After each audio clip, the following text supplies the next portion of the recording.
Hi everybody, my name is Tony and I'm 18 years old. Tell me, do you have a big dream? Something you would devote your whole life to achieving? I've always wanted only one thing, to be able to fly. And you know what? I did it! However, I had to sacrifice something for that. I began to dream about flying when I was still a child, as soon as I learned how to walk. And of course, I began to experiment. First of all, I made my first wings all by myself and tried to fly up from an armchair using them. Naturally, my first flight ended with a bump on her forehead. As I got older, I started coming up with various devices that would let me fly. In high school, I turned my bike into a helicopter and jumped off the roof with it. The flight was short and ended with a broken leg. But that didn't stop me. As years went by, I read a bunch of books and watched a ton of videos about flying. My father was a farmer, and I had a huge garage with tools at my disposal. So I started inventing stuff. But one day, I saw a video where a guy was demonstrating a flying suit he had made by himself. I realized that was just what I needed. I spent a long time studying how it worked, drawing it and buying the missing parts on the internet.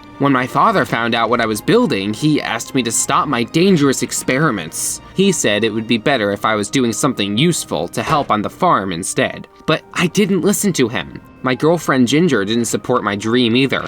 Well, she was just a girl anyway. I didn't expect anything different. Only my best friend Jim seemed genuinely interested in my progress. I spent a lot of time preparing for the flight. I set up all the technical systems and trained every day to keep my balance. After all, flying with such a thing would not be easy. After I received the last missing part in the mail, the fuel system supply, the flying suit was ready. I decided to take my first test flight over a river behind the farm. So, the jet engines on my hands were working. I increased the output and slowly flew up. Wow, I took off! You can't imagine how excited I was at that moment. I decided to do something incredible and went as fast as I could. All of a sudden, the left engine began to fail, and I lost control. What had happened? I hit the water at breakneck speed, bounced off the surface, and finally ended up on the shore, where I hit a rock. I came to a hospital. The doctor told me I had got lucky. I only had a slight concussion. But what was really bothering me was what had happened to my flying suit. Why had it suddenly broken down? After all, my calculations had been correct, and I had rechecked everything 100 times.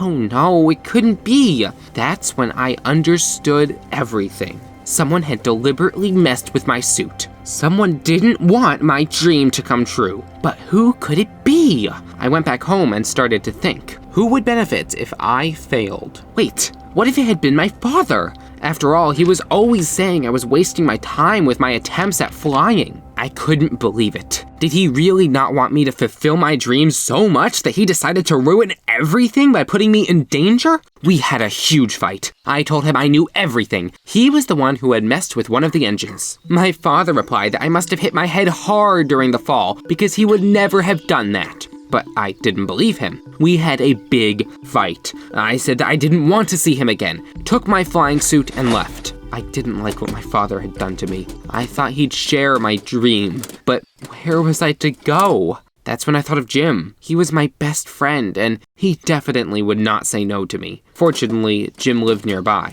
I went to his house and asked him to let me live with him for a while. Jim agreed, but for some reason, without much enthusiasm. It seemed to me that he was not happy with me being there. I had nowhere else to go and just put it out of my mind. I began to repair my flying suit in Jim's garage. It took up all of my time. I wanted to experience that magical feeling of flying again. And then, one day, everything was ready. The flying suit was working again. I was so happy that the first thing I wanted to do was share the news with my girlfriend. I called Ginger, but she said she couldn't come because she had a bunch of homework at college. I was a little upset at first, but then I decided to play a prank on her. I took my flying suit and went to her college. Ginger lived on the 3rd floor, and I thought she would be very surprised to see me hanging in the air outside her window. I started the engines and slowly flew up.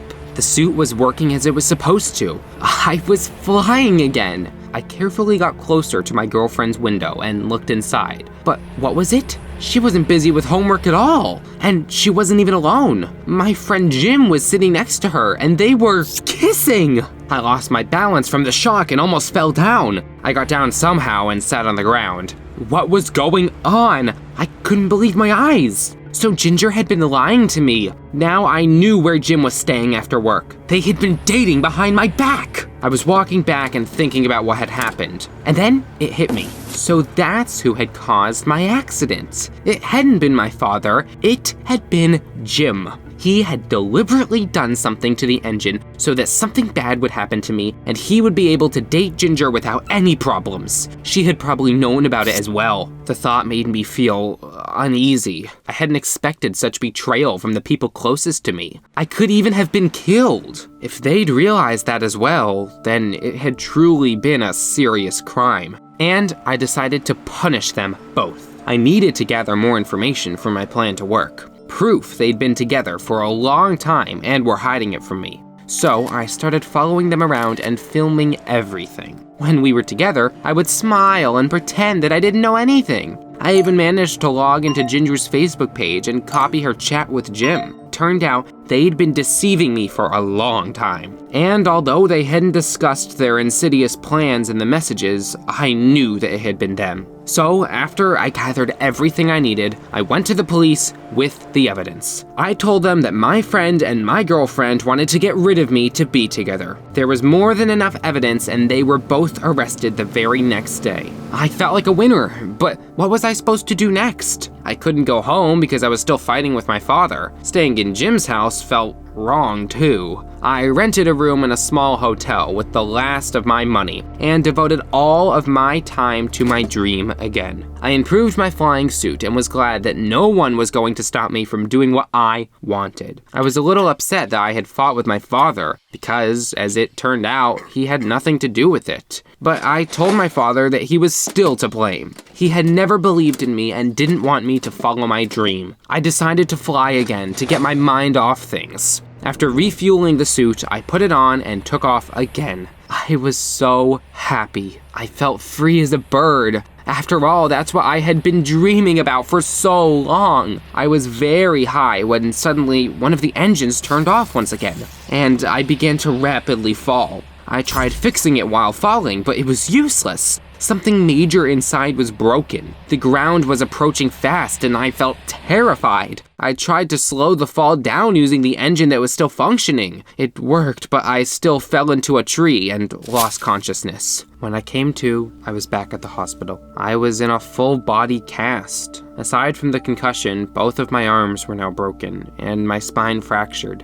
The doctor said I had gotten very lucky, but didn't value my life at all. I had to spend a lot of time in the hospital. I could hardly move. I needed help. Someone had to take care of me, feed me, change the bandages, cheer me up. And then I thought, who would do it? My father was still upset with me, and Jim and Ginger were clearly not going to be the ones to do it. I was left alone, and frankly, it was not very pleasant. So I was in the hospital, and no one came to see me. Various thoughts were running through my head. I'd also just received an email from the company where I'd bought the fuel supply system for my flying suit. They wrote that they'd found faults in a whole batch of their goods. A defective system had been sent to me by mistake. We hope our mistake didn't cause you any serious problems. The email ended with a smiley face. That's when I felt uneasy. Only then did I understand why my flying suit had been constantly breaking down.